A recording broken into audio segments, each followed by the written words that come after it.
దీనికి సమాధానం ఏంటి? అందుకని యేసయ్య చచ్చిపోయాడా?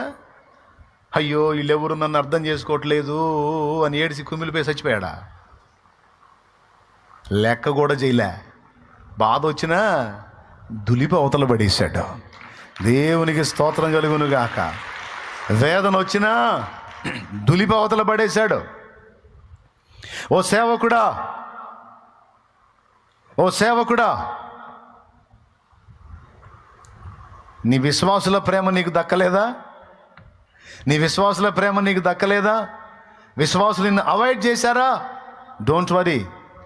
యథార్థంగా కష్టపడ్డ నీలాంటి నీతిమంతుణ్ణి తృణీకరించినందుకు, పోగొట్టుకున్న వాళ్ళు దరిద్రులు అవుతారు, కానీ నువ్వు కావు. దేవునికి స్తోత్రం కలుగును గాక. నేను అందుకే చెప్తున్నా, సేవకుడి ప్రేమ నీకు దక్కలేదా? దైవజనుడిని నువ్వు ఎంతో ప్రేమించి, వెంబడించి, మంచి ఉపచారం చేసి, చాలా కష్టపడి, చాలా ప్రయాసపడి సేవకుడికి, సేవకురాలికి నువ్వెంతో హెల్ప్ చేశావు, దేవుని పనికి నువ్వెంతో కోఆపరేట్ చేసావు, అయినా వాళ్ళ ప్రేమ నీకు దక్కలేదా? వాళ్ళు నిన్ను అవాయిడ్ చేశారా? అట్లయితే వాళ్ళు నష్టపోయిన వాళ్ళు, దరిద్రం వాళ్ళది. ఎందుకంటే నీలాంటి నమ్మకస్తుడిని, నీలాంటి నమ్మకస్తురాల్ని, నీలాంటి భక్తిపరుని, భక్తిపరురాల్ని, అంకిత భావంతో దేవుని కొరకు కష్టపడే నీలాంటి పరిచారకుడిని, పరిచారకురాల్ని, మంచి పాత్రని లాస్ చేసుకున్నందుకు ఆ సేవకుడు దరిద్రుడు, ఆ సేవకురాలు దరిద్రురాలు. నువ్వు కాదు, నిన్ను అవాయిడ్ చేసిన వాళ్ళు దరిద్రులు. చూడండి, విషయాన్ని చూడవలసిన కోణంలో చూడటానికి నేర్చుకోమని ఈ శుక్రవారం రోజు మీకు అందిస్తూ ఉన్నాను. విషయాన్ని ఏ సంగతినైనా సరే ఏ కోణంలో చూసి మనం బయటపడాలి, ఏ కోణంలో సైతాను చూపించి మనల్ని చావగొడతాడు అనే దాన్ని మనం గ్రహించుకోకపోతే దెబ్బతింటాం. ఆ ఒక్క మొక్క మీకు అందించాలని బలంగా ప్రేరేపించబడ్డ ఈ వేళ, విషయాలని చూడవలసిన కోణంలో కానీ మనం చూడకపోతే, వికృతమైన కోణంలో సమస్యను సైతాను చూపించి మన ప్రాణాలకే ఎసరు పెడతాడు, మన దేహాలకు రోగాన్ని కలిగిస్తాడు, మన మనసులో అశాంతిని నింపుతాడు, మన బ్రతుకుని దుర్భరం చేయడానికి శత్రువు ప్రయత్నిస్తాడు. నేను ముందే చెప్పాను, వాడు మనస్సులను వేటాడే వేటగాడు, వాడు మనస్సులను వేటాడుతాడు. అందుకే ఏ విషయానైనా చూడాల్సిన దాన్ని చూడవలసిన కోణంలో చూడాలి, చూడకపోతే రివర్స్ కోణంలో చూపించి వాడు దెబ్బతీస్తాడు. మా చిన్నప్పుడు అది ఏమంటారు దాన్ని, ఒకటి ఉంటుందండి, దుర్బిణి ఏదో అంటారు దాన్ని, భూతద్దమా, అది కాదు, ఒకటి ఉంటుందండి, చుక్కా అని ఏది అంటారు దాన్ని. చిన్నప్పుడు బ్లాక్గా ఉంటుంది, దానికి ఒక భూతద్దం ఉంటుంది, అటుపక్క పెద్ద అద్దం, ఇటుపక్క చిన్న అద్దం ఉంటుంది. ఇందులోని చూస్తే అది పెద్దగా కనపడిద్ది. రివర్స్ పెట్టి చూసామనుకో, ఇంతలాది కూడా ఇంత కనపడిద్ది. అవునా? సైతానుగాడు ఏం చేస్తాడంటే దాన్ని ఇంత చేసి చూపిస్తాడు. దేవుడు మనకు నేర్పుతున్న పాఠం ఏంటంటే, తిరగదిప్పి చూడరా పిచ్చోడా అని దేవుడు చెప్తున్నాడు. అర్థమైందా? భూతద్దంలో నుంచి చూస్తే పెద్దది, తిరగదిప్పి చూస్తే చిన్న అద్దంలోంచి అవుట్ కనపడినప్పుడు అంత పెద్ద, ఇప్పుడు ఈ మందిరం మొత్తం కూడా ఇంత కనపడిద్ది దానిలో చూస్తే. అది చూసారా మీరు? ఎవరు చూసినా ఎట్టు చూస్తారు, కానీ రివర్స్ ఎందుకు చూస్తారు? నా బోటోడు చూస్తాడు, ఇట్ట చూస్తే ఎట్ట కనపడింది కదా, రివర్స్ తిప్పి చూస్తే ఎట్ట కనపడిద్దని. దేవునికి స్తోత్రం కలుగును గాక. చూశారు, మీరు కూడా చూసే ఉంటారు. దేవుడు నేర్పుతున్న పాఠం ఏంటంటే, సైతాను ఇంతదాన్ని నీకు భూతద్దంలో చూపిస్తున్నాడు, నువ్వు దాన్ని అలా చూడటం కాదు, దాన్ని తిరగదిప్పి చూడు. ఇప్పుడు ఇందాక నేను చెప్పిన మ్యాటరే, కోల్పోయినందున నేను దరిద్రుణ్ణి అనుకోవద్దు, నీలాంటి నీతిమంతుణ్ణి, నీతిమంతురాల్ని కోల్పోయినందుకు అవతలి వారి దరిద్రులు, అది చూడాల్సిన విషయం. అప్పుడు నీకు ఏడుపు వచ్చిద్దా, నవ్వు వచ్చిద్దా?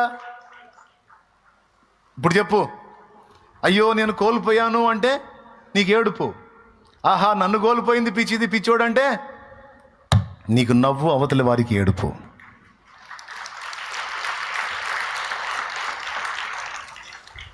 ఇది దేవుడు చూడమన్న కోణం.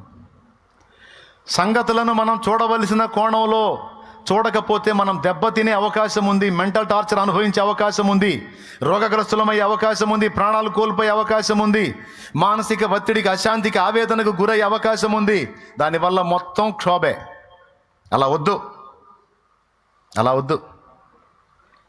జనాలు ఎలాగైనా తిప్పుతారు. జనాల మాటలు కూడా మనం చూడాల్సిన కోణం ఉంది. ఇప్పటిదాకా వ్యక్తుల ప్రవర్తనని మనం చూసాం, ఇప్పుడు జనాల మాటల కోణాన్ని కూడా మనం చూద్దాం. రెండో పాయింట్గా జనాల మాటల కోణం. ఇప్పటిదాకా వ్యక్తులు మనల్ని విడిచిపోయినప్పుడు మన పరిస్థితులు ఏంటనేది మనం ఆలోచించుకున్నాం. ఇప్పుడు మనం జనాల మాటల కోణాన్ని కూడా చూద్దాం. మాటల కోణం ఏంటో తెలుసా? ఓడ పగిలింది, సముద్రంలో ఓడ పగిలింది, చెక్క మొక్కలైంది. ఉన్నోళ్ళందరూ ఆ చెక్క మొక్కల మీద మెలితే అనే ద్వీపమునకు చేరారు. ఆ ద్వీపంలో దిగారు. అందరూ ఒడ్డుకొచ్చారు. ఒడ్డుకొచ్చి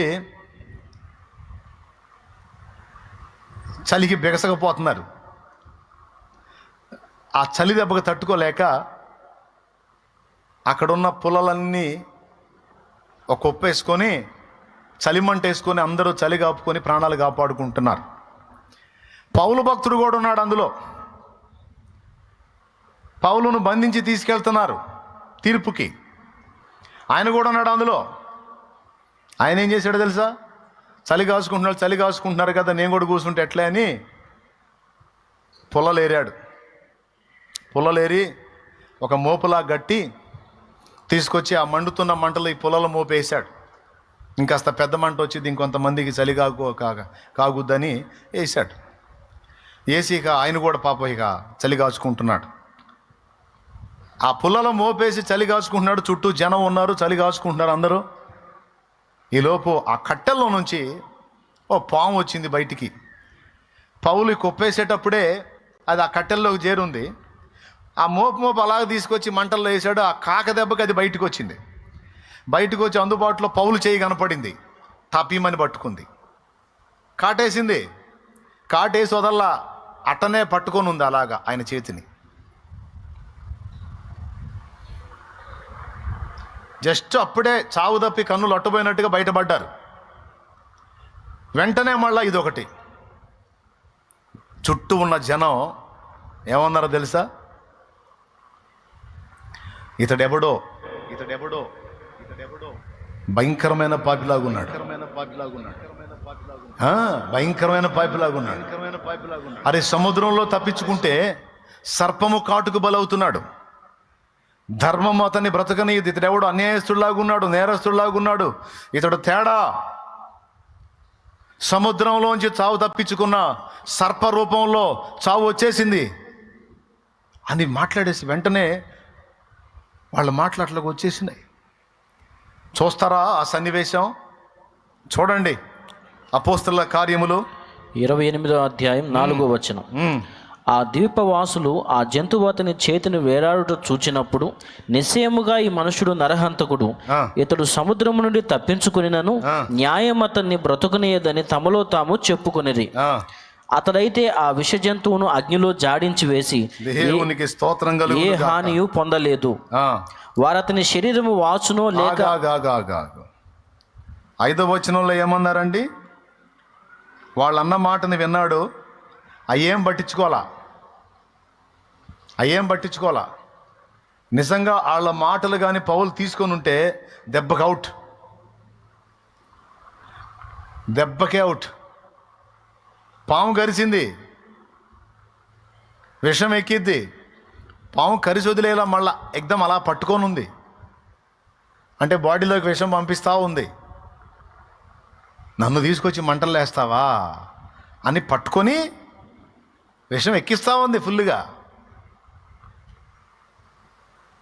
వాళ్ళందరూ తలా ఓ మాట అన్నారు. నరహంతకుడు, దుర్మార్గుడు, పాపి అయిన మనుషుడు, న్యాయం అతన్ని బ్రతకనీయదు, సముద్రంలో తప్పించుకున్న పాము చేతిలో తెస్తున్నాడు ఇప్పుడు అని టపా టపా టపా టపా మాట్లాడేశారు. ఒక్కొక్కడు ఎదురు చూస్తూ ఉంటాడు. మనుషుల్ని బాగు చేసే మాటలు మాట్లాడరు, మనుషుల్ని పాడు చేసే మాటలు, వ్యతిరేకమైన మాటలు, విమర్శనాత్మకమైన మాటలు. కొంతమంది బతుకులై వాళ్ళ జీవితాలు అంతే. ఏమండి, వాళ్ళు ఏం చేయాలండి? దరిద్రులు కాకపోతే ఏం చేయాలో ఆ పామును లాగేసి వెంటనే ఆ చేతికి ఒక క్లాత్ కట్టేసి ఆ విషాన్ని నోటితో లాగేసి ముందు అతని ప్రాణాన్ని కాపాడొద్దు. ఒక పక్క ఆవంతున పాము గరిసి ప్రాణాపాయంలో అవతల మనిషి ఉంటే అతడి కర్మని గురించి మాట్లాడుతున్నారు. కొంతమంది దరిద్రులు ఇంతే ఉంటారు. దరిద్రపోళ్ళు. మిమ్మల్ని కాదులే, అవతల వాళ్ళు బాధలో ఉంటే ఏదన్నా అంత సాయం చేయటం కాదు. వాళ్ళు మంచోళ్ళు అయితే అట్ట ఎందుకు జరిగిద్ది? దేవుడు అన్యాయస్తుడు కాదు. ఒకళ్ళకి ఏదైనా అటు జరిగిందంటే వాళ్ళు ఎంత తేడా అయితేనో అటు జరిగిద్ది. మంచోళ్ళు అయితే ఎందుకు జరిగిద్ది? ఇట్లాంటి పనికి మాలిన మాటలు మనం మాట్లాడొద్దు. మంచోడికి కష్టాలు రావా? నీతిమంతుడికి శ్రమలు రావా? దేవుని వాక్యం ఏం చెప్పింది? నీతిమంతునికి కలుగు ఆపదలు అనేకములు, ఆయనను వాటన్నిటి నుండి యెహోవా వారిని తప్పించును, కాపాడును. ఎవరైనా ఏదైనా ఇబ్బందిలో పడగానే, వాళ్ళకి ఏదైనా సమస్య రాగానే అద్ది వాళ్ళు మంచోళ్ళు అయితే ఎందుకు జరిగిద్ది? చెడిపోయిన వాళ్ళు కాబట్టి అట్ట జరిగింది. ఇదంతా కర్మ సిద్ధాంతం. ఈ కర్మ సిద్ధాంతం వాళ్ళు ఉన్నారాడా? ఈ కర్మ సిద్ధాంతపు మాటలు పౌలు పట్టించుకోవాలా? వాళ్ళ మాటలు నిజంగా నీ బోటోళ్ళు నా బోటోళ్ళు అయితే ఖచ్చితంగా తీసుకుంటారు. ఇక ఆవంతున పడి నురుగు కక్కుని గెలగలు దండుకొని సావటమే వాళ్ళ మాటల దెబ్బకే. పౌలు అయితే ఏం చేశాడో తెలుసా? సర్పమును అగ్నిలో జాడించి వేసి, చదువు అక్కడ 5వ వచనం. అతడైతే ఆ విష జంతువును అగ్నిలో జాడించి వేసి ఏ హానియు పొందలేదు. 2 జాడించాడు ఆయన. ఆ విష జంతువును జాడించాడు. ఈ కర్మ సిద్ధాంతం వాళ్ళ కర్మగాలిన మాటల్ని కూడా అని జాడించాడు. దేవునికి స్తోత్రం కలుగును గాక. జాడించేశాడండి. ఫస్ట్ పాయింట్ చెప్పాను, ఈ 2వ పాయింట్ చెప్తున్నాను. జాడించి వేయటం నేర్చుకో. ప్రతి చిన్న మాటకి. కొంతమంది ఎంత సున్నితం అంటే, ఒకప్పుడు నేను అంతే సెన్సిటివ్ అండి. అసలు ఒక్క మాట పడటం ఇష్టం ఉండదు నాకు. కూడు కూడా మానుకొని ఆలోచిస్తూ ఉండేవాడిని, తిండి కూడా మానుకొని. ఎందుకంటే మాట పడను. ఎవరనంటే అసలు బాధ, ఇక లాక్కుంటా పీక్కుంటా ఉంటాను. ఆఖరి కన్న తల్లి అన్నా ఒప్పుకోను. 2 రోజులైనా సరే తిండి మానుకొని ఆవంతున కూర్చుంటా. మాట పడటం ఇష్టం ఉండదు. దేవుడు నేర్పాడు, ఒరే నీ ద్వారా నేను చేసే పని చేసుకుంటా పోతే మొరుగుతానే ఉంటే ఆ కుక్కలతో నీకెందుకు, నువ్వు వారా అంటాడు ఆయన.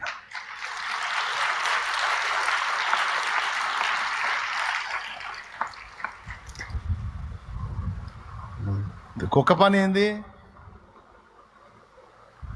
ఏందండి? మొరగటమే కదా దాని పని. ఏనుగు పని ఏంది? చేసుకుంటూ వెళ్ళిపోవటమే ఏనుగు పని. దాని గంభీర్యం.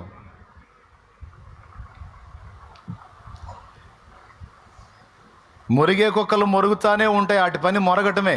ఆ మురిగేదేదో సువార్త మురిగితే బాగుండు, 4 ఆత్మలు రక్షించబడతాయి.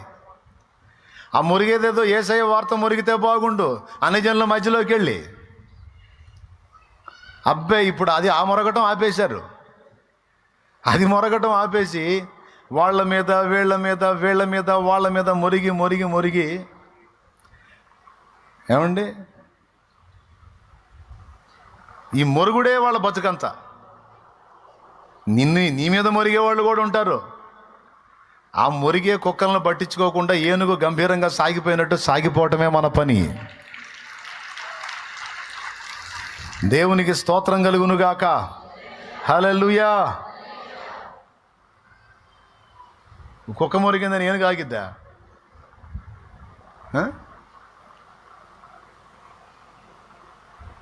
వేలాది ఆత్మలండి దేవుని కృపలో రక్షణ పొందింది. వేలాది ఆత్మలో. ఇక నన్ను చెప్పడానికి కూడా లేదు. అక్కడ సంఖ్య మీరు చూశారు. ఇక నేను చెప్పేది హెచ్చులుగా ఉంటుంది. వేలాది ఆత్మల రక్షణ కార్యం జరిగింది.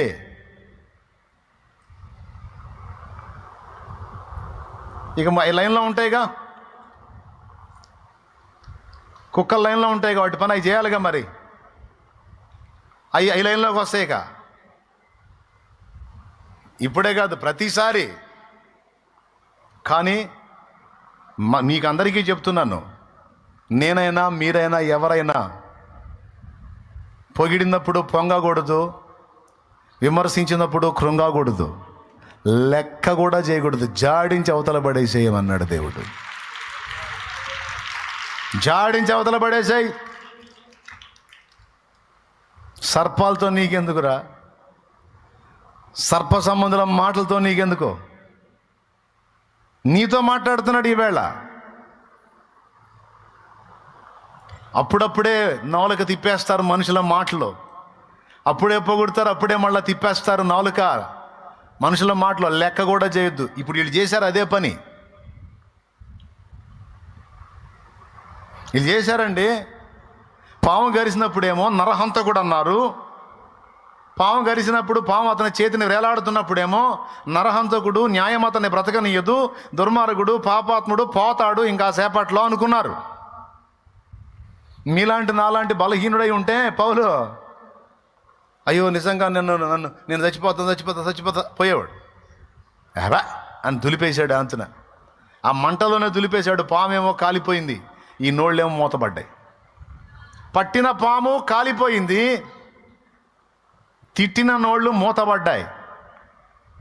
ఇప్పుడు గమనిస్తూ ఉన్నారు, ఏమైద్దో అతని శరీరము వాచునో, అకస్మాత్తుగా పడి చచ్చునో అని కనిపెట్టుచుండేది.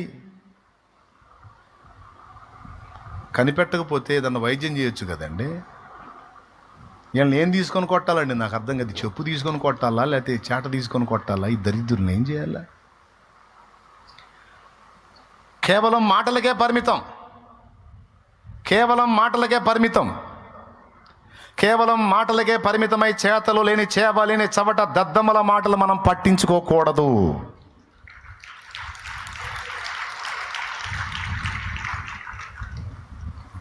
పని కావాలి. దమ్మున్నవాడు పని చేసి చూపించాలి. పని చేసి చూపించాలి. వైద్యం చేయాలి, నిలబెట్టాలి, పోయే ప్రాణాన్ని ఆపాలి. అది చేయలా. దద్దమ్మలో నిలబడి మాటలు మార్చుకుంటున్నారు. ఫస్ట్ ఏమో నీతిమంతులాగా కర్మ సిద్ధాంతాలు మాట్లాడారు, తర్వాత ఏమో కనిపెడుతున్నారు. ఇంకాసేపుడు చేస్తాడు, ఇంకైతే కనిపెడుతున్నాడు. ఆయనకి ఏం కాల. ఎందుకైతే ఆయన చెయ్యి పట్టుకున్నవాడు దేవుడు. కాటు పడితే ఎవరి మీద పడింది? పౌలు మీద కాదు. పౌలు ఎవరిని ధరించుకున్నాడో ఆయన మీద పడింది. ఇదిగో నీ మీద పడుతున్న దెబ్బలన్నీ నావి అని స్వీకరించాడు నా ప్రభు. పడిన వేషం, పడిన కాటు, ఎక్కిన వేషం ఎవరికి ఎక్కింది? నా ప్రభువే స్వీకరించాడు కల్వరి శిలువలో. అతడు పొందిన దెబ్బల చేత మీకు స్వస్థత కలుగుచున్నదే. అతడు పొందిన దెబ్బల చేత మీకు స్వస్థత కలుగుచున్నదే.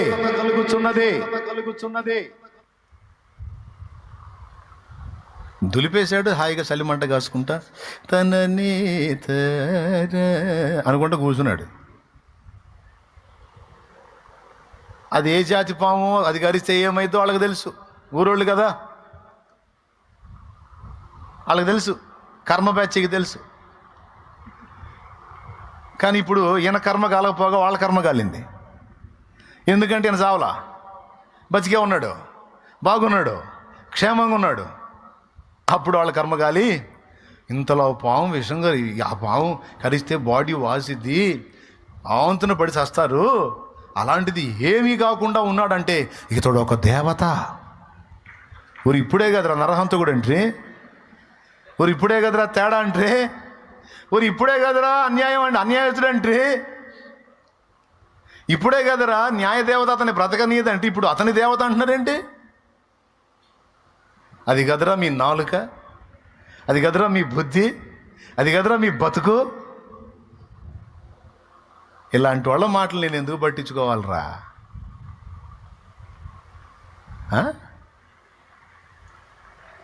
ఏదన్నా ఏమన్నా ఏం చేసినా నా యేసయ్య అనాలి, నా యేసయ్య చేయాలి. రాజుల రాజ ప్రభుల ప్రభువా, నీకు సాటి ఎవరు లేరయ్యా. నీ సింహాసనం నా హృదయానా, నీ కృపతోనే స్థాపించు రాజా. సందర్భం లేకుండా ఈ పాట ఎందుకు ఎత్తాడబ్బా అనుకుంటున్నారా? ఉంది. నా ఎదుట నీవు తెరచిన తలుపులు వేయలేరుగా, ఎవరు వేయలేరుగా. నీవు తెరచిన తలుపులు, నీవు తెరచిన తలుపులు, నా ఎదుట నీవు తెరచిన తలుపులు వేయలేరుగా, ఎవరు వేయలేరుగా. నీవు తెరచిన తలుపులు, నీవు తెరచిన తలుపులు. నువ్వు కైసర ముందు నిలబడాలనేది నా ప్రభు తెరచిన తలుపు పౌలుకి. ఏ పాములు మోస్తాయి ఆ తలుపుల్ని, ఏ మాటలు మోస్తాయి? ఎవరు మోస్తారండి? చివరికి ఏం చేశారో తెలుసా? వాళ్ళ గూడెం పెద్ద పేషెంట్ అయి ఉంటే ఈయన తీసుకొని పోయారు. కర్మ బ్యాచి,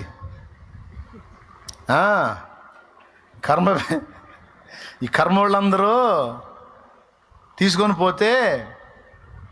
పోయి ప్రార్థన చేస్తే, ఆ రక్తభేది చేత బాధపడుతున్నాడు గూడెం పెద్ద తండ్రి. పోయి ముట్టి ప్రార్థన చేస్తే వాళ్ళు లేచాడు, బతికాడు, సచ్చేవాడు బతికాడు.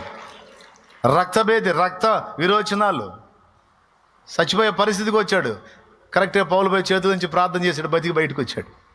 కార్యం జరిగింది అక్కడ. ఇక జైలు సత్కారాలు, సన్మానాలు. వచ్చిన వాళ్ళందరికీ పౌలతో కలిసి మొత్తానికి సాయం చేశారు. జాగ్రత్తగా సాగనంపారు. వదిలినట్టుంది వాళ్ళ కర్మ. దేవునికి స్తోత్రం కలుగునుగాక. మనల్ని విసర్జించిన వాళ్ళ విషయంలో మనం కలిగి ఉండాల్సిన దృక్పథం నంబర్ 1. ఓకే. అలాగే మనల్ని విమర్శించిన వారి విషయంలో మనకు ఉండాల్సిన దృక్పథం. 2 సంగతులు చెప్పా. మన విషయంలో మాట్లాడే వాళ్ళ మాటల్ని మనం ఎలా తీసుకోవాలి, ఏ విధంగా తీసుకోవాలి? నరం లేని నాలుక అటు తిరిగిద్ది, ఇటు తిరిగిద్ది. మనుషులు మాట్లాడే మాటలు స్థిరమని అనుకోవద్దు. యుద్ధంలోకి వెళ్ళి గెలవకముందు వాళ్ళ పెద్దన్న ఏమని ఉంటాడు? బైబిల్లో రాస్తుంది, నీకు మహా గర్వం, ఆ చిన్న మందనేమి చేసితివి, నీ గర్వమును నీ చెడుతనమును నాకు తెలియను అన్నాడు. ఎవరో? దావీదు పెద్దన్న ఎలియాబు. నీ గర్వమును నీ చెడుతనం నాకు తెలుసురో, నువ్వు మామూలుడిగా నువ్వు అట్లా ఇట్లా అన్నారు. తర్వాత దావీదుని దేవుడు యుద్ధరంగంలో తీసుకెళ్ళి యుద్ధంలో జయ జీవితాన్ని ఇచ్చిన తర్వాత ఇశ్రాయేలు సర్వ సమాజం దావీదును ఘనపరిచినప్పుడు ఏమనుంటాయి? అన్నల నాలుకలో ఏమనుంటాయి?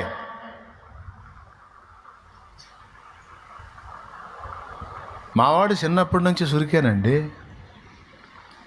అసలు వాడు భక్తి, అసలు దేవుడి మనిషి వాడు.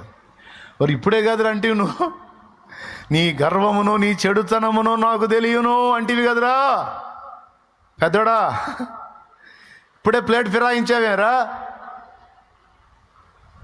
జనం నిన్ను తిట్టడం ఎంతసేపు, నిన్ను నెత్తికెత్తుకోవటం ఎంతసేపు? ఆడిస్తాడు సోదరా నా దేవుడు వాళ్ళ నాలుకల్ని. ఏం చేస్తాడు? అటు తిరిగిన నాలుకలను ఇటు తిప్పుతాడు. నీకు వ్యతిరేకంగా ఉన్న నాలుకలు నీకు అనుకూలంగా తిప్పుతాడు. ఆయనకి చేత నవ్వును. దానికోసం అవసరమైతే ఒక అద్భుతం చేస్తాడు.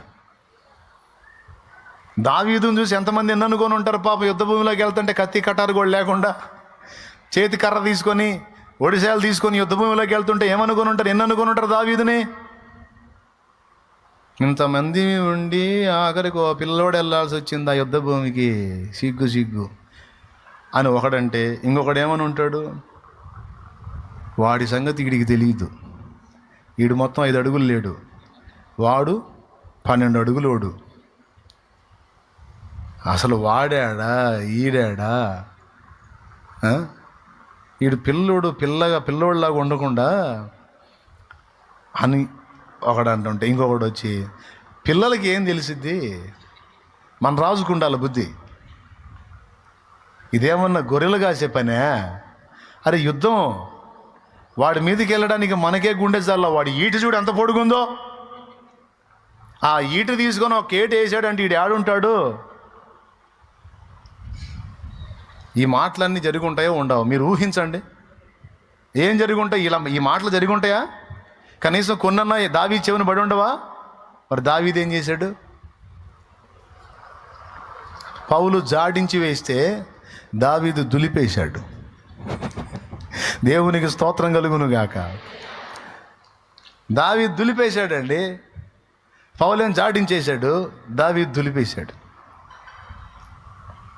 ఏడిసారి ఎదవలరా పొండ్రా, నేను బలవంతుండని వాడి మీద యుద్ధానికి పోతున్నా, మీకు సిగ్గు లేకపోతే నాకుంది, మీకు రోషం లేకపోతే నాకుంది. నా దేవుణ్ణి తిడుతున్నాడు రా వాడు. నా దేవుణ్ణి తిడతంటే ఆ తిట్లు విని ఊరుకునే కంటే సచ్చింది మేలు. కాబట్టి నేను నా వల్ల కాదు, నేను వెళ్తాను, చచ్చిపోతా అవసరమైతే. నా దేవుడు మెచ్చుతాడు. నన్ను అంటంటే ఆ మాటలు పడలేక చావుకు సిద్ధమయ్యాడు నా కుమారుడని నా దేవుడు మెచ్చుతాడు. మీ మాటలు ఎవడికి కావాలి పొండ్రా అని దులిపేసిపోయాడు. పోయి యుద్ధాన్ని గెలిచాడు, దేవుడు గెలిపించాడు. ఆ తర్వాత ఈ నోళ్ళు ఎటు మారి ఉంటాయి. చిన్నోడు అనుకున్నాం కానీ భలే కొట్టాడు. ఎవరబ్బాయి? యెషై కొడుకు అంట. యెషై కొడుక? అసలు వాళ్ళ నానే అసలు మామూలోడు కాదు, ఒట్టిది ఏం లేదు. ఎన్ని రకాలుగా పొగిడుంటారో అంతకుముందు ఎన్ని రకాలుగా విమర్శించుంటారో. విమర్శకుల విమర్శలు, నిందించే వాళ్ళ నిందలు, తృణీకరించే వాళ్ళ మాటలు నీవు లక్ష్య పెట్టద్దు. హల్లెలూయా, హల్లెలూయా. దేవుడు ఏం చెప్తున్నాడో, దేవుడు ఏమంటున్నాడో అది ఒక్కటే చూసుకో నువ్వు. కొంతమంది మహా సెన్సిటివ్ అండి, ఊరికి ఏడుస్తూ ఉంటారు. ఎందుకు ఏడుస్తున్నారంటే, నన్ను మా వాళ్ళు ఇలా అన్నారు, అలా అన్నారు, అలా అన్నారు, ఇలా అన్నారు, అలా అన్నారు. గుంటలో బూడిసిపెట్టిన కూడా తవ్వుకొని మళ్ళీ బయటికి తీసుకొని గుర్తు చేసుకొని మరి గుల్ల అయిపోతుంటారు. గుంటలోకి వెళ్ళినవి కూడా బయటికి తీసుకొని తవ్వుకొని మరి వాళ్ళ మాటలు పట్టించుకునేదే. నిన్ను అన్నోళ్ళందరూ సిగ్గుపడేటట్టు చేస్తాడు నా దేవుడు. ఆయన వాగ్దానం ఉండలా నీకు? నిన్ను నిందించు వారి నిందలు నా మీద పడెను, నీ నిందను కొట్టివేసి నీకు ఘనతగా చేస్తానని చెప్పలా? వాళ్ళ మాటలు పట్టించుకునేది ఏంది? దేవుడు అన్నాడు ఆ మాట? జనాల మాటలు పట్టించుకున్నాడు సత్తం అన్యాయంగా. కొంతమంది పేషెంట్లు ఉంటారు మంచాన్ని పడి, వాళ్ళ దగ్గరికి వచ్చి ఒక్కొక్కళ్ళు మాట్లాడే మాటలు ఉంటే మామూలుగా ఉండవు. చూసిన వాళ్ళు సైలెంట్ చూసిపోరు, చెవులు కోరుకుంటారు వాడికి వినపడేటట్టు. ఏంది ఇట్టయిపోయాడు ఏంది అని ఒకామంటే పెద్ద జబ్బు.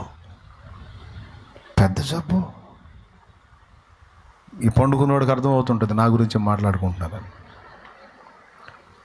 ఏ జబ్బు? ఫలానా జబ్బు. అమ్మో ఆ జబ్బా, అట్టయితే ఇక లేదుగా. ఆ మాటకి సగం చస్తాడు ఆ మంచంలో ఉన్నాడు. ఆ జబ్బు అయితే ఇక లేదుగా, ఎవడు చెప్పాడు లేదని? దెయ్యం మోహన్ దాన పక్కకు పో, ముందు సైతాన పక్కకు పోని తరిమేయాలి ఆ సైతాన్ని. ఇక లేదు గంట. యేసయ్య బాగు చేయలేని జబ్బు ఏముంది? ఆయన చిత్తం అయితే సచ్చిన వాళ్ళని కూడా లేపుతాడు ఆయన. అలాంటి వాడు ఆయన. చచ్చిపోయిన శరీరానికి మళ్ళా జీవాన్ని ఇవ్వగలిగిన వాడు ఒక రోగాన్ని బాగు చేసి నేను బ్రతికించలేడా? బాగు చేయలేడా? నిలబెట్టలేడా? పనికి మనలో మాటలు విందాం మనమా? వాళ్ళ మాటలు విందామా?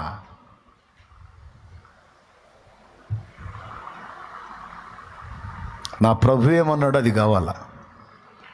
నా ప్రభు అన్నాడా అట్లయితే నేను ఆలోచించాలి, నా ప్రభు అనలేదు ఆ మాట. నా ప్రభు అనలేదంటే నాకు అవకాశం ఉందే. దేవునికే స్తోత్రం కలుగును గాక. నా ప్రభు నన్ను బాగు చేస్తాడు, నా ప్రభు నన్ను నిలబెడతాడు, నా ప్రభు నా ఇంటిని బాగు చేస్తాడు, నా ప్రభు నా కుటుంబాన్ని కడతాడు, నా ప్రభు నా బిడ్డల్ని కడతాడు, నా ప్రభు నా బిడ్డల జీవితాలు నిలబెడతాడు, నా ప్రభు నా బిడ్డల జీవితాలు వెలిగిస్తాడు, నా జీవితాన్ని వెలిగిస్తాడు. నా దేవుని వైపే చూస్తాను, నా దేవుని నమ్ముకుంటాను. యుద్ధము నాది కాదు, యెహోవాదే. యెహోవాదే, యెహోవాదే. ఈ పనికి మాలిన మాటలతో నాకెందుకు? అవిశ్వాసపు మాటలతో నాకెందుకు? విశ్వాసం లేని మూర్ఖపు తరపోళ్ళ మాటలు నాకెందుకో? నాకెందుకో? మనల్ని గురించి మాట్లాడే వాళ్ళ మాటల విషయంలో మన దృక్పథం అది. జాడించి వేయుట, దులిపి వేయుట, అంతే. మొదటిది ఏం చెప్పాను? తల్లిదండ్రి నన్ను అర్థం చేసుకోవట్లేదు, నేను చచ్చిపోతానని చచ్చిపోయావు. గర్భశోకం కదా వాళ్ళకి. చిన్నోడా, అది కాదు, తెగించో. కొడితే కొట్టారు 2 దెబ్బలో. వెళ్ళి చెప్పు వాళ్ళకి, చెప్పురా బాబు, నీ మనసులో ఉన్న ఫీలింగ్స్ చెప్పు. చెబితే నాన్న అంతాడేమో, అమ్మదాన్ని తన్నిద్దేమో అని అనుకొని నీ ప్రాణానికి తెచ్చుకుంటున్నావు. నువ్వు బిల్డింగుల మీద నుంచి దూకి క్లాస్ రూముల్లో, హాస్టల్ గదుల్లో ఉర్లేసుకొని, అది కాదు, పోయి చెప్పు. పిచ్చి లెగిస్తే ఈ మాట కూడా, నేను చదవనని చెప్పు, నేను చదవనని చెప్పురా. 4 రోజులు గిలగలు తన్నుకు చేస్తారు వాళ్ళే. దేవునికి స్తోత్రం. ప్రాణం తీసుకునేది ఎందుకు? తెగించు. దానికి తెగించేదేదో వాళ్ళకి ఎదురు తిరిగి విషయం చెప్పడానికి తెగించు.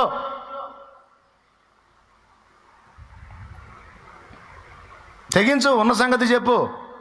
వాళ్ళు క్లాస్లో చెబుతున్నారు, నాకు ఎక్కట్లా. అవసరమైతే 1 సంవత్సరం ఆగి మళ్ళీ మొత్తం నేను మొదలు పెట్టుకొని చదువుకొని మళ్ళీ సెట్ చేసుకొని మళ్ళీ వెళ్తాను నేను అని చెప్పు.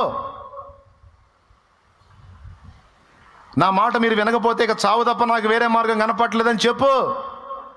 దండం పెట్టి కూర్చోబెట్టుకుంటారు. దేవునికి స్తోత్రం కలుగును గాక. ఇప్పుడు కొంతమంది అమ్మ పిల్లల్ని జడగొడుతున్నాడు, అమ్మ శాలేమన్నా అనుకుంటారు. పిల్లల్ని జడగొట్టడం కాదు మీ బొంద, పిల్లల్ని జడగొట్టడం కాదు. వాళ్ళు బతకాలంటే తప్పదు. మరి ఎగ్జామ్స్ టైం వచ్చింది, ఎగ్జామ్ రిజల్ట్ వచ్చింది, అప్పుడు ఇంకా ఉంటుంది, అప్పుడు వస్తుంటుంది న్యూస్. ఎగ్జామ్స్లో మంచి మార్కులు రాలేదని మనస్తాపం చెంది విద్యార్థిని ఆత్మహత్య. అప్పుడు బాగుంటుందా?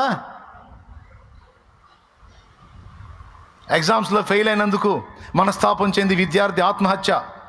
అప్పుడు బాగుంటుందా? అందుకే చెబుతున్నా, పిల్లలు కూడా చెబుతున్నా, చదువు అవసరం రా బాబు, చదవాలి. మనం మంచి పొజిషన్లో ఉండాలి. దేవుని బిడ్డలంటే ఒక రేంజ్లో ఉండాలి. నేనే చెప్తున్నా. ఒకవేళ నీకు అలివి కాలేదా, 1 సంవత్సరం ఫ్యామిలీకి చెప్పుకో.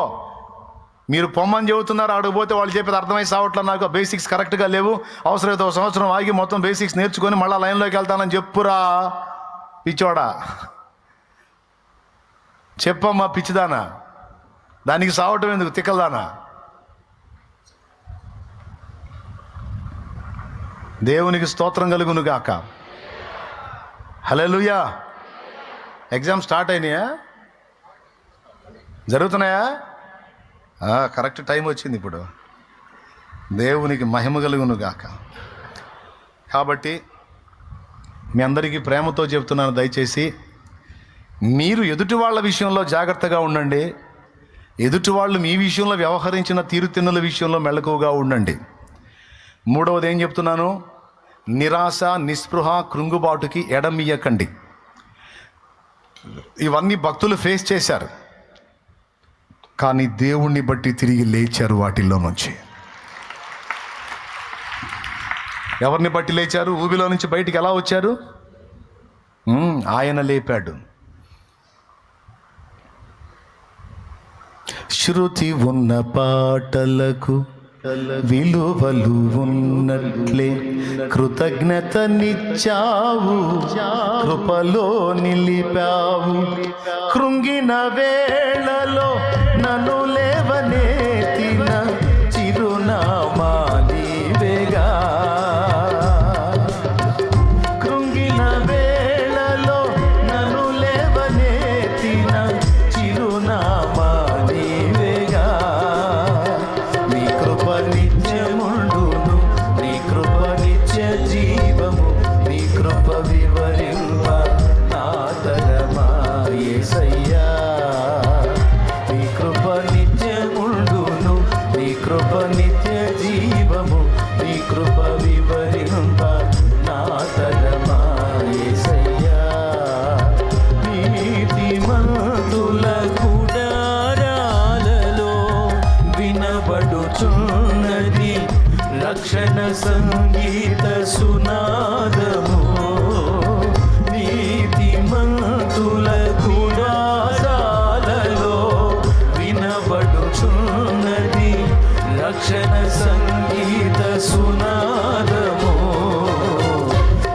కృప నిత్యముండును, నీ కృప నిత్య జీవము, నీ కృప వివరింప నా తరమా యేసయ్యా. హల్లెలూయా. మనము దేవుని మాటల్ని బట్టి నిరాశ నిస్పృహల్లోంచి కృంగుబాటులోంచి బయటికి రావాలి. ఎందుకంటే సాతాను నెట్టడానికి చూస్తాడు, నిరాశలోకి నెట్టడానికి చూస్తాడు. దేవుడు అందులో నుంచి బయటికి తీసుకొని రావడానికి చూస్తాడు.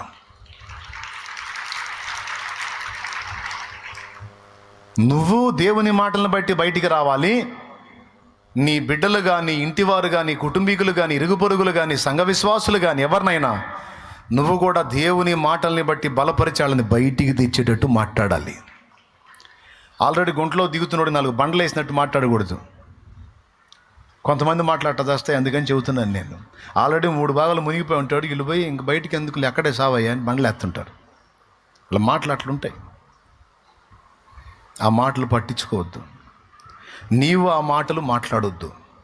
నీ మాట ఎలా ఉండాలంటే పేకల్లోతు దిగినోడు కూడా నీ మాటలను బట్టి పూర్తిగా ఒడ్డుకు రావాలి. నా యేసయ్య మాటలు అట్లాంటి మాటలు, నా యేసయ్య మాటలు అట్లాంటి మాటలు, అవి జీవపు ఊటలో. నీవు కూడా ఇతరులతో అలానే మాట్లాడు. నీ అనుభవాలు చెప్పు, నువ్వు తిన్న దెబ్బలు చెప్పు, నువ్వు పొందిన గాయాలు చెప్పు. ఆ స్థితిలో నుంచి దేవుడు నిన్ను ఎలా బయటికి తెచ్చాడో, ఈరోజు దేవుడు నిన్ను ఎలా నిలబెట్టాడో నీ అనుభవాలు చెప్పి అవతల వాళ్ళని బలపరచో. నీ పిల్లల్ని కూడా ధైర్యపరచు. తల్లిదండ్రులారా మళ్ళీ చెప్తున్నాను, ఎగ్జామ్ రాసేటప్పుడు ఏముండదు, రిజల్ట్ వచ్చినప్పుడు ఇంకా భయంకరంగా ఉంటుంది. కొంతమంది పిల్లలు వాళ్ళ ప్రాణాలు పోగొట్టుకునే అవకాశం ఉంటుంది కనుక పిల్లలకి ముందే ధైర్యం చెప్పండి, వాళ్ళతో ఫ్రెండ్లీగా వ్యవహరించండి. పిల్లలకి ముందుగానే చెప్పుకోండి. లేకపోతే రేపు ముక్కు పచ్చలారనే పిల్లలు మీ కళ్ళ ముందు విగత జీవులుగా పడుంటే రొమ్ము కొట్టుకున్నారు. పిల్లలతో ఫ్రెండ్లీగా మాట్లాడండి, పిల్లలకు ధైర్యం ఇవ్వండి. ఏం రిజల్ట్ వచ్చినా పర్వాలేదురా, ఏం ప్రాబ్లం లేదు, ఏమైతే అదైంది, నువ్వు భయపడద్దు, ధైర్యంగా ఉండు. ఫెయిల్ అయినా పర్వాలా, ఫస్ట్ క్లాస్ రాకపోయినా పర్వాలా. కొంతమంది అట్లా కాదు, పిల్లలకి లక్ష్యాలు పెడుతుంటారు. జాగ్రత్త, ఫస్ట్ క్లాస్ అని. నువ్వు రాసేటప్పుడు నిన్నంటే ఎవడన్నా అర్థమైంది నీకు. ఆ మొక్క నీతో అంటే అర్థమైంది ఎంత టార్చరో. ఈ ఫస్ట్ క్లాస్ అనేసరికి భయం దెబ్బకు లేదు, ఆల్రెడీ ఉన్నవి కూడా పోతాయి. నేను కానీ చిన్నప్పుడు పాట పాడినట్టు స్కూల్లో బాగా పాటలు పాడుతుంటే పాటల పోటీలో నా పేరు పెట్టారు. మనవాడు బాగా పాడతాడు, ప్రైజ్ తెస్తాడు మనకని. చెయ్యెత్తి చేయకొట్టు తెలుగోడ అనే పాట నేర్పారు నాకు మాస్టర్ గారు. చెయ్యెత్తి జైకొట్టు తెలుగోడ, గతమెంతో ఘనకీర్తి గలవోడ, అది పాట నాది. వాళ్ళేం బాగా ఆశలు పెట్టుకున్నారు, స్కూల్లో ఎక్కడ పాడమన్నా పాడుతున్నాను. వాళ్ళు ఫిక్స్ అయిపోయారు, ఇక గిఫ్ట్ మనకే రా బాబు, బహుమతి మనకే వచ్చిద్దని, ప్రైజ్. ఇక్కడంటే క్లాసు మాస్టర్లు పిల్లలు అందరూ అలవాటు కాబట్టి ఎగిరెగిరి పాడా. అరే ఆ పోటీ కేంద్రం దగ్గరికి పోయేసరికి మొత్తం మనుషులు, నేను ఎరగని మనుషులు ఎంతమంది కూర్చొని ఉన్నారు. నా కర్మగాలి ఫస్ట్ నాకే ఇచ్చారు మైకు. నిజమండి, నాకే ఇచ్చారు మైకు. ఆ జనాలను చూసి ఎక్కడెక్కడ అనేక స్కూళ్ళ నుంచి వచ్చారు టీచర్స్, వాళ్ళందరినీ చూసి ఫస్ట్ నా కర్మగాలి నాకే మైక్ వస్తే ఇక నా దడ స్టార్ట్ అయింది. నిజంగా స్టేజ్ ఫియర్ అంటారు కదా, అది వచ్చింది తీవ్రంగా. మైక్ పట్టుకుంటే మైక్ ఆగట్ల చేతిలో, వణుకుడు వస్తుంది, ఒక రేంజ్లో వణుకుతుంది.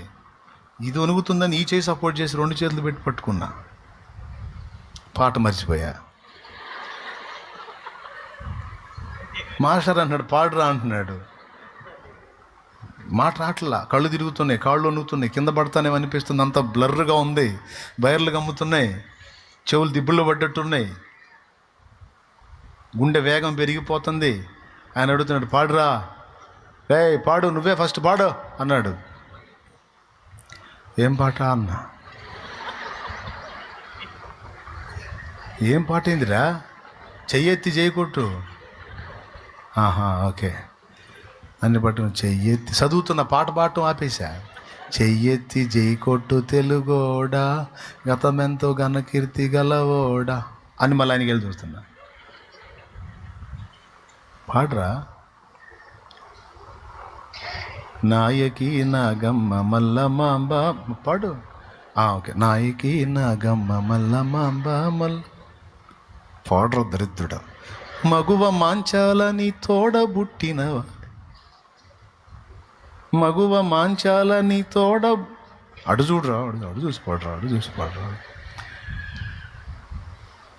బాలచంద్రుడు చూడ ఎవరోడోయ్, తాండ్ర పాపయ్య కూడా నీ ఓడోయ్. ఆయన చెప్పటం నేను చదవటం, మంత్రాలు చదివినట్టు. ఒక పల్లవి ఒక చరణం పూర్తి గల గజాలు కూర్చో దరిద్రుడు కూర్చో అన్నాడు. దేవునికి స్తోత్రం. ప్రైజు సంగతి ఏమో కానీ పొయ్యే ప్రాణం వచ్చినట్టుంది కూర్చోమనంగానే. భయం జ్ఞాపక శక్తిని దెబ్బకొట్టిద్ది. భయం మన ఆలోచన శక్తిని దెబ్బకొట్టిద్ది. అది రానికూడదు. అదొక సాధన అంతే. దాన్ని అధిగమించాలి. పిల్లలకి చెప్పాలి. పిల్లలకి లక్ష్యాలు ఇచ్చి భయపెట్టి వాళ్ళకి చెమటలు పట్టేటట్టు చేయకూడదు. ఏమైతే అదేంది కానీ బిడ్డ, దేవుని కృపను బట్టి నా పిల్లలకి అంతే చెప్పా. నేను చేయకుండా చెప్పట్లా. వాళ్ళు సాక్ష్యం ఇస్తారు అడగండి కావాలంటే. ఎప్పుడూ వాళ్ళని ఒత్తిడి చేయలే. దేవునికి స్తోత్రం కలుగును గాక. ఈ మాటలు మీకు ఎందుకు చెప్తున్నానంటే ఇప్పుడు సన్నివేశం అలా ఉంది, సందర్భాలు అలా వచ్చినాయి కనుక పిల్లలను, కడుపును పుట్టిన పిల్లల్ని కావచ్చు, తోడబుట్టిన వాళ్ళని కావచ్చు, తోటి వాళ్ళని కావచ్చు, ఇరుగు పొరుగులు ఎవరినైనా సరే బలపరిచే మాటలు, ఆదరించే మాటలు, ఊరడించే మాటలు, ధైర్యపరిచే మాటలు, కృంగిన వారిని లేవనెత్తే మాటలే మన నోట ఉండాలి.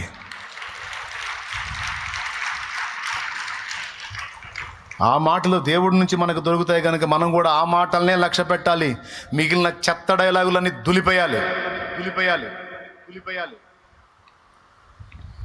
చెప్పండి. ఫస్ట్ పాయింట్, దరిద్రులు ఎవరు?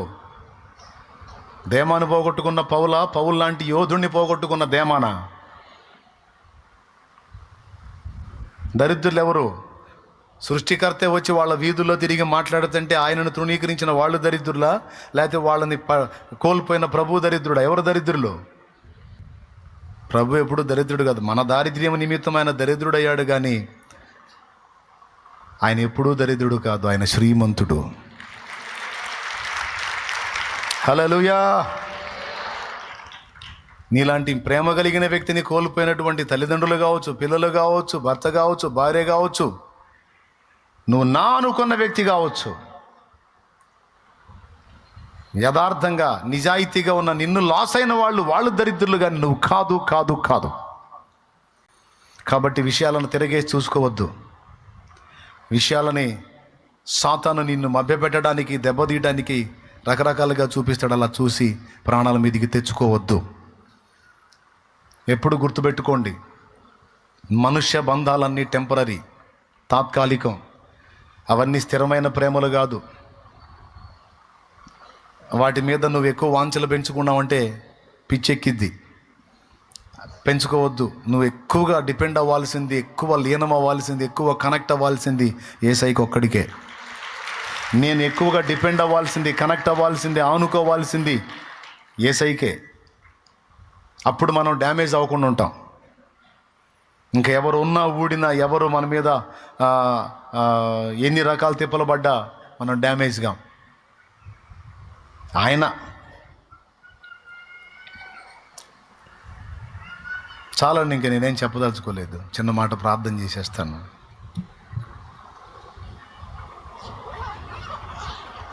రండి మోకాళ్ళ మీదికి. నిన్ను కోల్పోయిన వారు దరిద్రులు అవుతారు, కానీ నువ్వు దరిద్రుడివి కావు, దరిద్రపు దానికి కావు. నీలాంటి భక్తి కలిగిన వ్యక్తిని, నీతిమంతురాల్ని, నీతిమంతుణ్ణి, దేవుని ప్రేమించే నీలాంటి వ్యక్తిని, దేవుడు ఘనపరిచిన నీలాంటి వ్యక్తిని, దేవుడు ఆశీర్వదించిన నీలాంటి వ్యక్తిని, నీలాంటి వాడిని, నీలాంటి దాన్ని కోల్పోయిన వాళ్ళు దరిద్రులు. నువ్వు దరిద్రుడివి కావు. నిన్ను తృణీకరించిన వారి ముందు తల ఎత్తుకొని బతుకు. నిన్ను చూసి వాళ్ళు తల దించుకొని సిగ్గుతో చావాలి. తల ఎత్తుకొని బతుకు. నువ్వు సిగ్గుపడనక్కరలేదు, నువ్వు కృంగిపోనక్కరలేదు, చావాలనుకోవాల్సిన అవసరం లేదు. నువ్వు బతకాలి. నీ కోసం చనిపోయిన వాడున్నాడు, సజీవుడు. నీ కోసం చనిపోయి మరలా బ్రతికిన వాడు, నిన్ను ప్రేమించిన వాడున్నాడు. మరణాపేక్షను కలిగి ఉండొద్దు. సాతాను నిన్ను చేసే మోసానికి చిక్కొద్దు. నీ దృక్పథాన్ని మార్చుకో. తండ్రి, ఈరోజు నీవు నాతో మాట్లాడినందుకు నీకు వందనాలంటూ ఎవరితో దేవుడు మాట్లాడాడు, ఎవరిని దర్శించాడు, ఎవరు ఏ విషయాల్లో ఆదరించబడ్డారో వారిని బట్టి దేవుని కృతజ్ఞతలు చెప్తున్నా. నువ్వు కూడా చెప్పుకో, దేవా నీకు స్తోత్రం, నాతో మాట్లాడినందుకు నీకు వందనాలు, నన్ను ప్రోత్సాహపరిచినందుకు నీకు స్తోత్రం. తృణీకరించే వారి మాటలు పట్టించుకోవద్దు. నక్కెక్కడా, నాకలోకం ఎక్కడా? నాకలోకం అంటే పరలోకం, నక్కెక్కడ, పరలోకం ఎక్కడ? నా తండ్రి నిన్నుంచిన స్థానం ఏంటి? నక్కల కుక్కల మాటలు నీకెందుకు? ఎన్ని తిప్పలు పడ్డా నీ గోటి ఖరీదు చెయ్యవు. ఎన్ని తిప్పలు పడ్డా నీ కోట్లో ఉన్న ధూళి ఖరీదు చెయ్యవు. నా తండ్రి నిన్ను అందరి కృపలో దాచిపెట్టాడు, అందరి కృపలో దాచిపెట్టాడు, అందరి కృపలో దాచిపెట్టాడు. ఆయన రెక్కలతో నిన్ను కప్పున్నాడు, ఆయన రెక్కలతో నిన్ను కప్పున్నాడు. పనికి మాలిన మాటలు లక్ష్య పెట్టొద్దు, పనికి మాలిన పందుల మాటలు లక్ష్య పెట్టొద్దు. దేని జాతి లక్షణాన్ని బట్టి అది స్పందిస్తూ ఉంటుంది, దేని జాతి లక్షణాన్ని బట్టి అది స్పందిస్తూ ఉంటుంది. నువ్వు దేవుని జాతికి సంబంధించిన వాడివి. నువ్వు గంభీరంగా ముందుకు సాగిపో. నా దేవుడు నీకు తోడుగా ఉన్నాడు. మురిగే కుక్కలు, అరిసే పందులు, 4 ఆత్మలు రక్షించిన చరిత్ర వాటికి ఉండదు, 4 జీవితాలు వెలిగించిన చరిత్ర వాటికి ఉండదు. నిన్ను వాడుకొని ఎన్నో ఆత్మలు నా తండ్రి రక్షించాడు, నిన్ను వాడుకొని ఎన్నో జీవితాలను వెలిగించాడు. ఇప్పటికే ఎంతో పరిచర్య చేశావు నా తల్లి, ఎంతో పరిచర్య చేశావు నా తమ్ముడా, నా చెల్లి, నా సోదరుడా, సోదరి, దైవజనుడా, దైవజనుడా. నువ్వెక్కడా నిన్ను తేలిగ్గా మాట్లాడే కుక్కలు ఎక్కడా? నువ్వెక్కడా నిన్ను తృణీకరించే పందులు ఎక్కడా? లక్ష్య పెట్టొద్దు నాన్న, లక్ష్య పెట్టొద్దు నాన్న. దైవజనుడా, దైవజనురాలా లక్ష్య పెట్టొద్దు. మనుషుల మాటల్ని తీసుకోవద్దు, దేవుని మాట తీసుకో, దేవుని మాట తీసుకో. దేవుడు కృంగదీయడు, దేవుడు నిరాశపరచడు, దేవుడు నిరుత్సాహపరచడు, దేవుడు సంతోషిస్తాడు. దేవా నీకు స్తోత్రం. నీ మాటనే నేను తీసుకోవాలి, నీ మాటనే నేను హత్తుకోవాలి. నాకు నువ్వు చాలు, నువ్వు చాలు, నువ్వు చాలు అని దేవుని పాదాలు పట్టుకో. నిరాశ ఊబిలో నుంచి బయటికి రా, నిస్పృహలోంచి బయటికి రా, కృంగుబాటులోంచి బయటికి రా. కృంగిపోవద్దు, కృంగిపోవద్దు. ఎందుకు కృంగిపోవాలి? అనేక మంది కృంగిన వారిని లేవనెత్తడానికి నా దేవుడు ఏర్పరచుకున్నాడు నిన్ను. నీ మాటలు అనేక మందికి ప్రాణం పోస్తాయి, నీ మాటలు అనేక మందికి జీవితాన్ని ఇస్తాయి. ఎంతో మంది చెడిన జీవితాలని కట్టే మాటలు నా తండ్రి నీ నోట ఉంచాడు. ఎంతో మందిని లేవనెత్తాల్సిన దానివి నువ్వు, ఎంతో మందిని లేవనెత్తాల్సినోడివి నువ్వు, ఎన్నో బ్రతుకుల్ని బాగు చేయాల్సినోడివి నువ్వు. నువ్వే కృంగిపోతే ఎట్లా? శ్రమ దినమున నీవు కృంగితే చేతగాని దాని అవుతావు, చేతగాని వాడి అవుతావు. అలాంటి అవకాశం ఇయ్యొద్దు. ఎదిరించు, ఎదిరించు, ఎదిరించు, పోరాడు, ఎదిరించు, పోరాడు. జయము నీదే, జయము నీదే. హల్లెలూయా, హల్లెలూయా, హల్లెలూయా, హల్లెలూయా, హల్లెలూయా, హల్లెలూయా, హల్లెలూయా. నాతో ముక్కుసూటిగా మాట్లాడినందుకు స్తోత్రములు ప్రభువా, స్తోత్రములు ప్రభువా, స్తోత్రములు ప్రభువా, స్తోత్రములు ప్రభువా.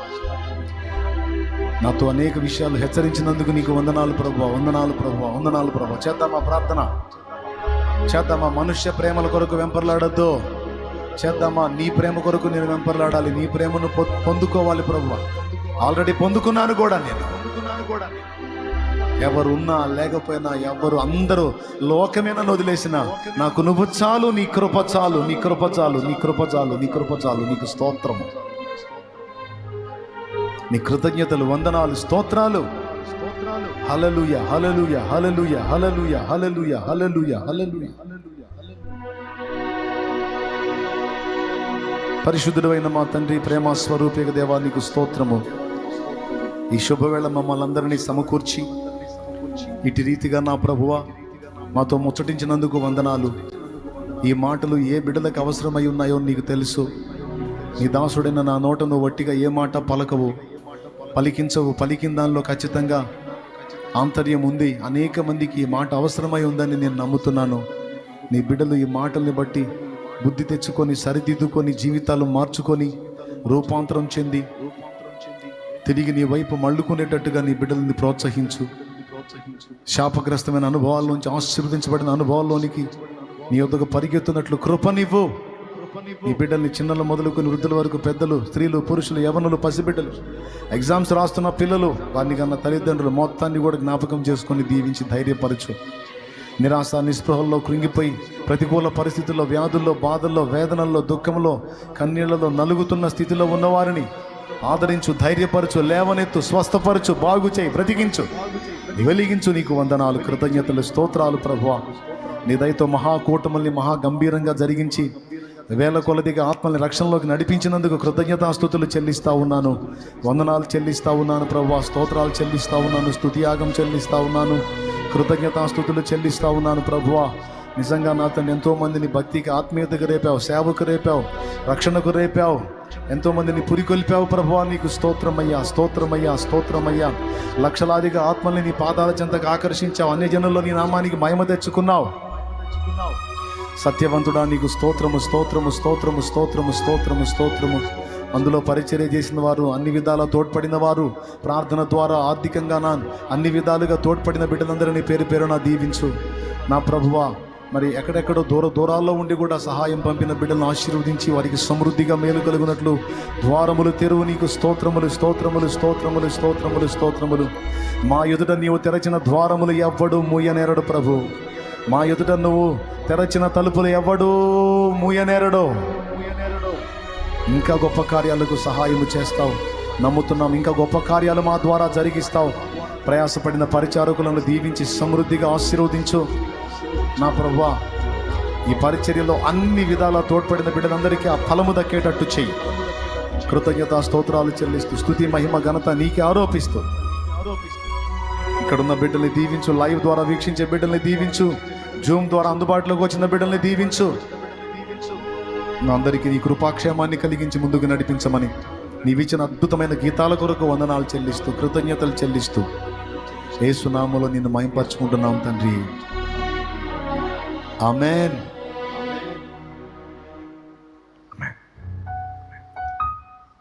Praise the lord. హల్లెలూయా. ఎంతమంది హ్యాపీగా ఉన్నారు? ఎంతమంది ధైర్యంగా ఉన్నారు? కృంగిపోయి ఉన్నారా? కృంగుబాటులోంచి బయటకు వచ్చారా? దేవునికి మహిమ. దేనిని బట్టి అధైర్యపడద్దు. ఆయన ఉన్నాడు మనకు తోడుగా. కాసేపు ప్రార్థనలో గడిపి వెళ్దురుగానే కాసేపు మీ వ్యక్తిగత సమస్యల కోసం కూడా, మీ ప్రాబ్లమ్స్ కూడా దేవుని ముందు పెట్టండి. దేవుడు తప్పకుండా సమాధానం ఇస్తాడు. కాసేపు మోకాళ్ళలోని ప్రేయర్లో గడుపుతారా? నేను ముగించేస్తాను, మరి ఫైనల్ బ్లెస్సింగ్ ఇచ్చేస్తాను. కాసేపు ప్రార్థనలో గడపండి. లేకపోతే ప్రార్థన చేసినాక ముగించేదా? మీరు చేసినాక కొంచెం మీ పక్కన వాళ్ళని చూడండి, ఒకళ్ళు చేయి ఒకళ్ళు పట్టుకోండి, ఒక 2 మాటలు ఒకరి కోసం ఒకరు ప్రార్థన చేయండి. మోకాళ్ళు వేసి మీ పక్కన ఉన్న వాళ్ళని చూడండి. పురుషులు సహోదరుల చేతులు పట్టుకోండి, స్త్రీలు సహోదరుల చేతులు పట్టుకోండి. మా బిడ్డలు ఏ శ్రమలో ఉన్నారో ప్రభువా, ఏ సమస్యలో ఉన్నారో వారికి పరిష్కారం ఇవ్వనాయన్నా. వారికి ఉన్న బలహీనతలు స్వస్థపరచు. మార్పు లేని వారి కుటుంబ సభ్యులను మార్చు, వారిని దర్శించు, వారిని రక్షించు. అలా ప్రార్థన చేయండి. ఒకరి చేతులు ఒకరు పట్టుకొని అట్లా అందరూ కలిసి ఒకరి కోసం ఒకరు ప్రార్థన చేయండి. ఒకరి చేతులు ఒకరు పట్టుకోవాలి, ఒకరికొరకు ఒకరు ప్రార్థన చేయాలి.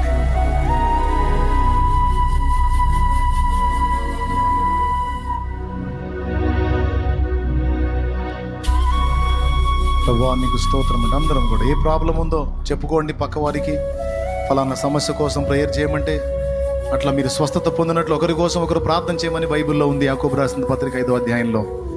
మీరు బాగుపడినట్లు, దేవుడు కార్యం మీ జీవితంలో జరుగునట్లు ఒకరి కోసం ఒకరు ప్రార్థన చేద్దాం. హల్లెలూయా, హల్లెలూయా, హల్లెలూయా, హల్లెలూయా, హల్లెలూయా, హల్లెలూయా. ప్రేయర్లో ఉందాం. దాంతోపాటు నా నిమిత్తం కూడా ప్రార్థన చేయండి. ఇక పరిచర్య కోసం ప్రార్థన చేయండి. నెక్స్ట్ ఇంకా దేవుడు ఏమేమి కార్యాలు చేయబోతున్నాడో వాటి గురించి కూడా ప్రేయర్లో పెట్టండి. ప్రార్థన చేద్దాం. హల్లెలూయా, హల్లెలూయా, హల్లెలూయా, హల్లెలూయా, హల్లెలూయా, హల్లెలూయా. ప్రార్థన చేద్దాం.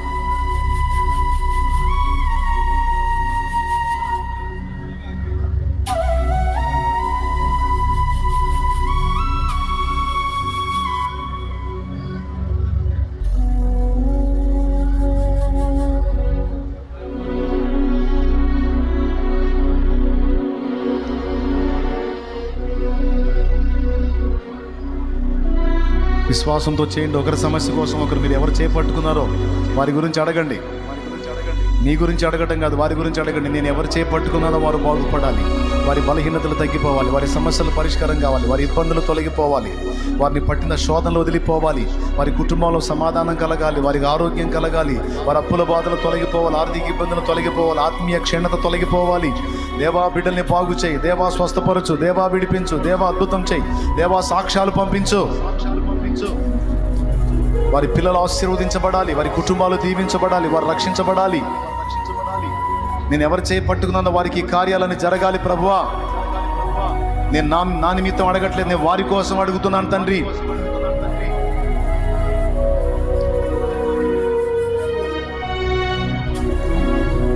నీకు స్తోత్రము స్తోత్రము స్తోత్రము స్తోత్రము.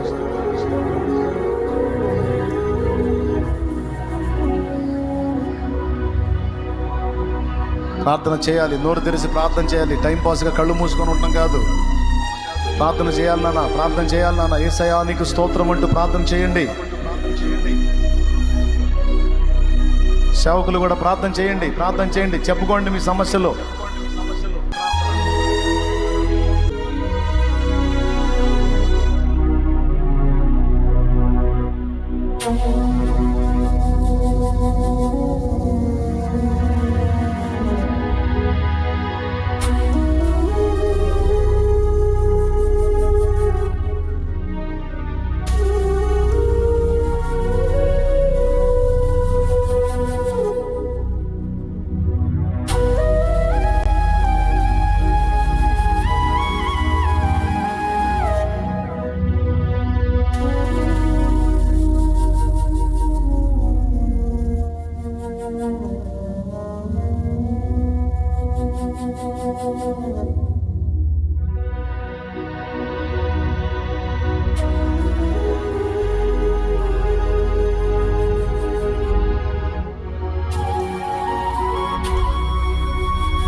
స్తోత్రములు స్తోత్రములు స్తోత్రములు స్తోత్రములు తండ్రి. సర్వాధికారి అయిన దేవా నీకు వందనాలు. ఈ మధ్యాహ్న సమయంలో సేవకులు, పరిచారకులు, విశ్వాసులు అందరూ కలిసి ఒకరి కొరకు ఒకరు చేస్తున్న ప్రార్థన నీ సన్నిధికి మీరు చేర్చుకుంటున్నారు. మీకు స్తోత్రాలయ్యా. ఈరోజు ఈ ఉపవాస ప్రార్థనలో ఆయా ప్రాంతాల్లో లైవ్లో కూడా వేల మంది ఈ ప్రార్థనలో ఏకీభవిస్తూ ఉండగా, ఎవరెవరైతే ఈ ప్రార్థనలో పాల్గొని ఏకీభవిస్తున్నారో ఒక్కొక్కరి జీవితాల్లో మీరు అద్భుతాలు చేయబోతున్నందుకు మీకు స్తోత్రాలు నాయన. రోగులను మీరు స్వస్థపరచబోతున్నందుకు స్తోత్రాలు నాయన. అప్పుల బంధకాలు తొలగించబోతున్నందుకు మీకు స్తోత్రాలు నాయన. చేతబడి మాంత్రిక చీకటి శక్తుల ప్రయోగాలను త్రిప్పికొట్టబోతున్నందుకు స్తోత్రాలు నాయన. గర్భఫలం కలుగజేయబోతున్నందుకు నీకు స్తోత్రం నాయన. వివాహాలు జరిగించబోతున్నందుకు నీకు స్తోత్రాలయ్యా. ఉద్యోగాలు దయచేయబోతున్నందుకు స్తోత్రాలు నాయన. కోర్టు కేసులు తొలగిపోబోతున్నందుకు స్తోత్రాలు నాయన. కుటుంబాల్లో సమాధానం కలుగజేయబోతున్నావు, నీకు స్తోత్రాలయ్యా. పాపపు సంఖ్యలు తెంచబోతున్నావు, నీకు స్తోత్రాలయ్యా. నూతన జీవాన్ని ఒక్కొక్కరి మీదకు ఇప్పుడే మీరు పంపబోతున్నందుకు స్తోత్రాలు నాయన. నీ శక్తితో నీ బిడ్డలను నింపినందుకు కొరకు నీకు స్తోత్రాలు. సేవకులను వాడుకోబోతున్నందుకు నీకు స్తోత్రాలయ్యా. సంఘాలను విస్తరింపజేయబోతున్నందుకు నీకు స్తోత్రాలు నాయన. ఈ మాటలు విన్న ఒక్కొక్కరిని మీరు బలపరిచి ఇక ముందు నాయన రెట్టించిన ఉత్సాహంతో నడిపించబోతున్నందుకు మీకు స్తోత్రాలు నా తండ్రి. ఎవరెవరు ఏ విషయంలో కన్నీరు కార్చారో ప్రతి కన్నీటి బొట్టుకు మీరు సమాధానం ఇవ్వబోతున్నందుకు మీకు స్తోత్రాలయ్యా. మీ సమాధానాన్ని పంపారు, మీకు స్తోత్రాలు నాయన.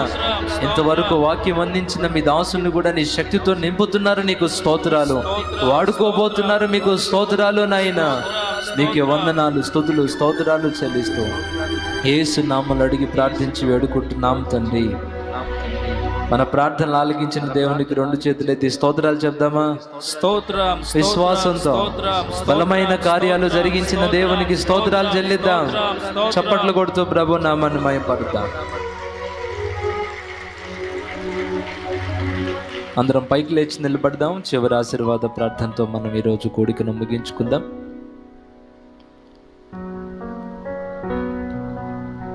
ఈ కూడిక అయిపోయిన తర్వాత ప్రార్థన చేసుకునే వాళ్ళు ప్రార్థన చేసుకోండి, భోజనం చేసేవాళ్ళు భోజనం చేయండి. అలాగనే రాజాపేట మీటింగ్స్ గ్రౌండ్లో ఇంకా పనులు, ఎక్కడ పనులు అక్కడే ఆగిపోయినాయి. అవకాశం ఉన్న వాళ్ళందరూ, స్త్రీలు పురుషులు, మీకు అవకాశం ఉంటే భోజనం చేసిన తర్వాత ఒక అడుగు అక్కడికి వచ్చి మీరు చేయగలిగిన పరిచర్య చేసి వెళ్ళండి. పరిచారకులందరూ చాలా అలసిపోయారు. 4 రోజులే కాదు, అంతకు ముందు నుంచి కష్టపడుతూ ఉన్నారు.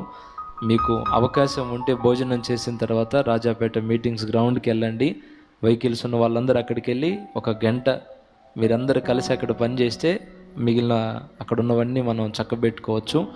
అవకాశం ఉన్న వాళ్ళందరూ ఆ అవకాశాన్ని వినియోగించుకోండి. చివరి ఆశీర్వాద ప్రార్థన చేసుకుందాం. యేసయ్యా నీకు వందనాలు నాయనా. ఈ ఉపవాస ప్రార్థన కూడిక ఆశీర్వాదకరంగా జరిగించావు. నీ దాసుని ద్వారా చక్కగా మాతో మాట్లాడావు, నీకు స్తోత్రాలయ్యా. అనేక మంది బిడ్డలను నడిపించావు. లైవ్లో కూడా వేలాది మందిని తీసుకొని వచ్చావు, నీకు స్తోత్రాలు. ఈ ప్రార్థనలో ఏకీభవించిన ప్రతి ఒక్కరూ ఆశీర్వదించబడి ఇక్కడి నుంచి తిరిగి వెళ్ళాలయ్యా. దీవించబడిన వారే ఇక్కడి నుంచి తిరిగి వెళ్ళాలయ్యా. ఒక దర్శనంతో ఇక్కడి నుంచి తిరిగి వెళ్ళాలి ప్రభువా. పరిస్థితులను ఎలా చూడాలో ఆ నేత్రాలు పొందుకొని ఇక్కడి నుంచి తిరిగి వెళ్ళాలి ప్రభువా. ఈ లోకపు పోకడలో నా తండ్రి ఎలాంటి వివేచనతో అడుగులు వేయాలో ఆ కృప పొందిన వారే ఇక్కడి నుంచి నీ బిడ్డలు తిరిగి వెళ్ళడానికి సహాయం దయచేసి నీ నామానికి మహిమ ఘనత ప్రభావాలను తెచ్చుకోమని యేసు నామములో అడిగి ప్రార్థించి వేడుకుంటున్నాం తండ్రి. మన తండ్రి అయిన దేవుని ప్రేమ, ఆయన ప్రియ కుమారుడును లోకరక్షకుడునైన యేసుక్రీస్తు వారి దివ్యమైన కృప, పరిశుద్ధాత్మ దేవుని యొక్క అన్యోన్యత సహాయ సహవాస సమాధానములు సమకూడిన మనకు సకల పరిశుద్ధులకు సర్వత్రిక సంఘమంతటికి సదాకాలము తోడై ఉండి నిత్యంతంలో చేరు పర్యంతం నడిపించును గాక. యేసు రక్తమే చేయండి, ప్రభు యేసు రక్తమే చేయండి. యేసు నామమునకు సంపూర్ణ విజయం కలుగును గాక. హల్లెలూయా, హల్లెలూయా. అందరం చెప్దాం హల్లెలూయా, హల్లెలూయా. కూడికి ముగించబడింది. మీ అందరికీ మరొకసారి ప్రభు పేరిట ప్రేమ వందనాలు.